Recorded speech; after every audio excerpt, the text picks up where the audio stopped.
ಭಾರತ ಮಾತೆಗೆ ನಮಸ್ಕಾರ, ಚಾಮುಂಡಿ ಮಾತೆಗೆ ನಮಸ್ಕಾರ. ವೇದಿಕೆ ಮೇಲಿರುವಂತಹ ಎಲ್ಲ ಹಿರಿಯರು, ನನ್ನ ಪ್ರೀತಿಯ ಸ್ನೇಹಿತರು,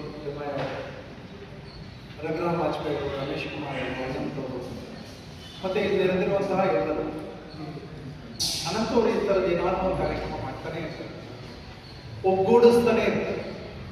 ಇದರಲ್ಲಿ ಸ್ವಾರ್ಥ ಏನಾದರೂ ಇದೆಯಾ ಅಂತ ಖಂಡಿತ ಇದೆ. ನಾನು ಸುಮಾರು ಒಂದು 15 ವರ್ಷದಿಂದ ನಾನಂತೂ ನೋಡ್ಕೊಂಡು ಬಂದಿದ್ದೆ. ಅವರಿಗೆ ಜನರನ್ನು ಸೇರಿಸಬೇಕು, ಐಡೆಂಟಿಫೈ ಮಾಡಬೇಕು, ಯಾರ್ಯಾರು ಯಾವ ಕ್ಷೇತ್ರದಲ್ಲಿ ಕೆಲಸ ಮಾಡಿದ್ದಾರೆ ಅವ್ರನ್ನ ಗುರುತಿಸಿ ಸನ್ಮಾನ ಮಾಡಬೇಕು. ಇಷ್ಟೇ ಅವ್ರಿಗೆ ಅನಿಸಿದವರು. ಆರೋಗ್ಯಕ್ಕೆ ಪತ್ರಿಕೆಯಲ್ಲಿ ನಂದು ಒಂದು ಪಾತ್ರ ಇದೆ. ಸುಮಾರು ಒಂದು 15 ವರ್ಷದ ಮುಂಚೆ ಅದು ತುಂಬ ದೊಡ್ಡ ಪ್ರಮಾಣದಲ್ಲಿ ತೆರಿಗೆ ತಿಳಿಯಿತು.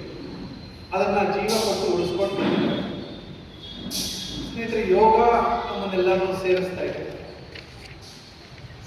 ಇದೆ ಅಂತಂದ್ರೆ ಬಹುಶಃ ನಮ್ಮ ಸಾಂಸ್ಕೃತಿಕವಾಗಿ ಸೇರಿಸ್ತಾ ಇದೆ, ಆಧ್ಯಾತ್ಮಿಕವಾಗಿ ಸೇರಿಸ್ತಾ ಇದೆ, ಆರೋಗ್ಯದಲ್ಲಿ ಸೇರಿಸ್ತಾ ಇದೆ. ಹಾಗೆ ನೆಟ್ವರ್ಕ್ ರೂಪದಲ್ಲೂ ಕೂಡ ನಮ್ಮನ್ನೆಲ್ಲರನ್ನೂ ಸೇರಿಸಿದೆ. ಅನಂತ ಅವರು ಕರೆದಿರಲಿಲ್ಲ ಅಂದ್ರೆ ಬಹುಶಃ ನಾವು ಯಾರು ಬರ್ತಾ ಇರಲಿಲ್ಲ. ಈ ಕಾರ್ಯಕ್ರಮ ಆಯೋಜನೆ ಮಾಡಿರಲಿಲ್ಲ ಅಂದ್ರೆ ನಾವು ಯಾರು ಬರ್ತಾನೆ ಇರಲಿಲ್ಲ. ಸುಮ್ಮನೆ ಏನೋ ಮನೆ ನಾವು ಮಲ್ಕೊಂಡಿರ್ತಾ ಇದ್ವಿ, ಸಂಡೇ ಮೂಡಲ್ಲಿ ಇರ್ತಾ ಇದ್ವಿ.